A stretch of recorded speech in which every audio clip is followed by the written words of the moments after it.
कोल्हापूर जिल्हा परिषदेच्या ग्रामविकास विभागाचे माजी उपमुख्य कार्यकारी अधिकारी अरुण जाधव यांना ग्रामविकास विभागाने मंगळवारी निलंबित केले. जिल्हा नियोजन निधीतील विविध योजनांमधील अनियमितता, सीलबंद कपाटे उघडून पुराव्यामध्ये छेडछाड आणि नस्त्या जमा न करण्याचे प्रकार उघड झाल्याने ही कारवाई करण्यात आली. पालकमंत्री प्रकाश आंबेडकर यांनी त्यांच्या कामकाजाबाबत व्यक्त केलेल्या नाराजीनंतर चौकशी सुरू झाली होती.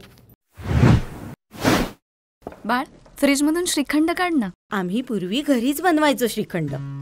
त्याची चवच वेगळी होती. आता काय सगळं रेडीमेड. आजी, हे श्रीखंड खाऊन बघ. आज तुझ्या आईनं घरीच बनवलं की काय?